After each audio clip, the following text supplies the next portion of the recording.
Gracias por continuar sintonizando el canal del Congreso, la señal abierta al Congreso. Esta semana compareció ante la segunda comisión de la permanente la titular de la Secretaría de Desarrollo Social, la entonces titular, para informar sobre los resultados de la política social en la materia de combate a la pobreza en México. Al iniciar la ronda de preguntas y respuestas, el partido Nueva Alianza señaló que los programas sociales fueron utilizados por candidatos y partidos políticos con fines electorales. ¿Cuáles son las acciones que se aplicaron en el manejo discrecional de los programas sociales y dónde se aplicó? ¿Y qué medidas administrativas y legales se están aplicando ante hechos comprobados? Que pensemos que están dispuestos a vender su voto al mejor postor.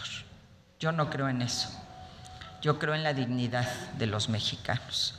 Y creo que cada mexicano y cada mexicana, y si analizamos las elecciones, sabe de la importancia que tiene su voto. Y lo emite con toda libertad. Soy maestra y veo con tristeza que a veces ese principio de respeto a la dignidad humana lo perdemos. Qué bueno que los programas sociales fueron blindados, pero esto amerita que sea una situación permanente. Claro. Y que evitemos las descalificaciones en ese sentido, que vayamos a fondo de lo que esa desigualdad que lacera a todo el país. En su oportunidad, la diputada Lilia Aguilar Gil del Partido del Trabajo profundizó en el tema de la compra del voto entre los sectores más vulnerables del país.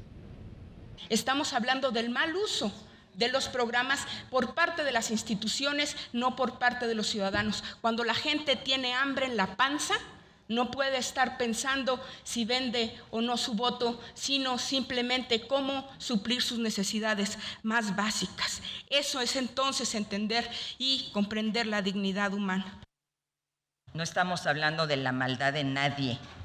Estamos hablando de que tenemos que tejer política económica con política social para que haya un combate estructural a la pobreza. Y por eso es que hemos estado trabajando de manera conjunta. No podemos negar en el nombre de la dignidad de las personas que esto sucede, secretaria. Porque usted y yo podemos pensar que en un mundo ideal no debería de ser así, pero así sucede.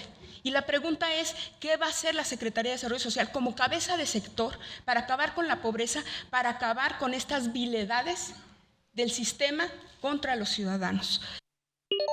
Movimiento Ciudadano recalcó que el decreto por el que se establece el Sistema Nacional para la Cruzada contra el Hambre considera un total de 70 programas presupuestarios. Por otra parte, preguntó sobre los estados con incremento de pobreza. Me gustaría saber cuáles son los estados que observaron un aumento de pobreza dentro de estos 2 millones de pobreza que tanto se ha dicho. ¿Qué estados son los que observan un aumento de las personas en situación de pobreza?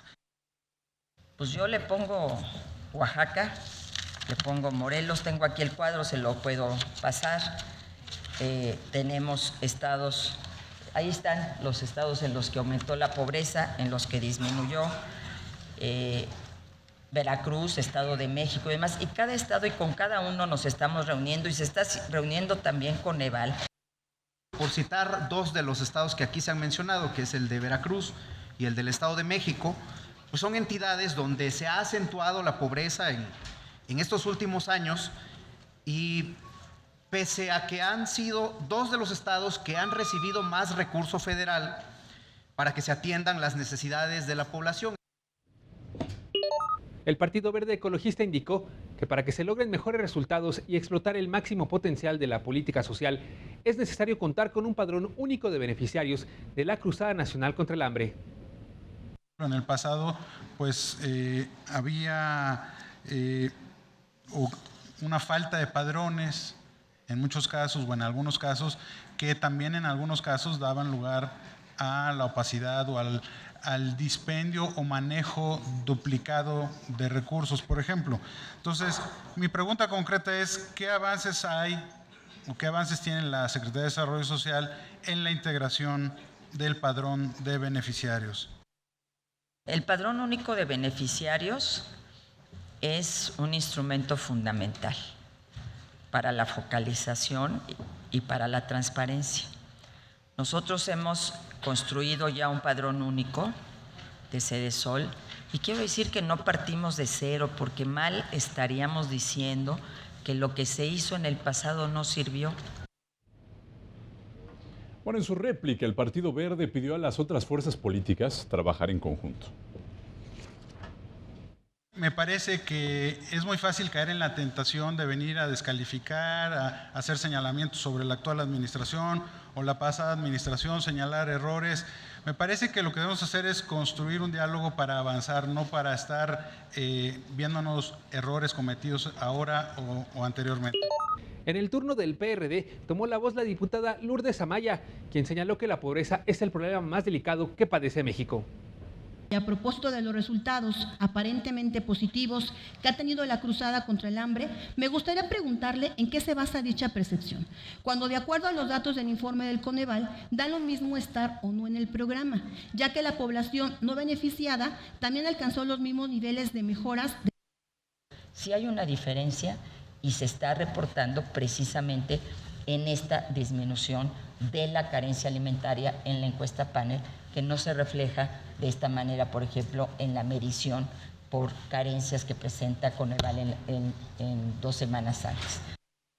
A más de la mitad de las y los mexicanos de nada les sirve escuchar al presidente repetir en sus eventos una y otra vez que están moviendo a México y que los beneficios de las reformas ya se perciben, si al buscar en sus bolsillos no encuentran lo suficiente para solventar sus necesidades más elementales. Acción Nacional expuso que como grupo parlamentario siempre sostuvieron que la reforma fiscal es quizás uno de los responsables del incremento de la pobreza. Pues no se diseñó con criterios técnicos y objetivos, sino más bien pareciera, al menos eso indica la estadística, que se diseñó con criterios electorales y que en el mejor de los casos es tan solo un remedio paliativo al hambre, pero no una estrategia que verdaderamente genere condiciones de desarrollo. 70% de los pobres están en las zonas urbanas del país.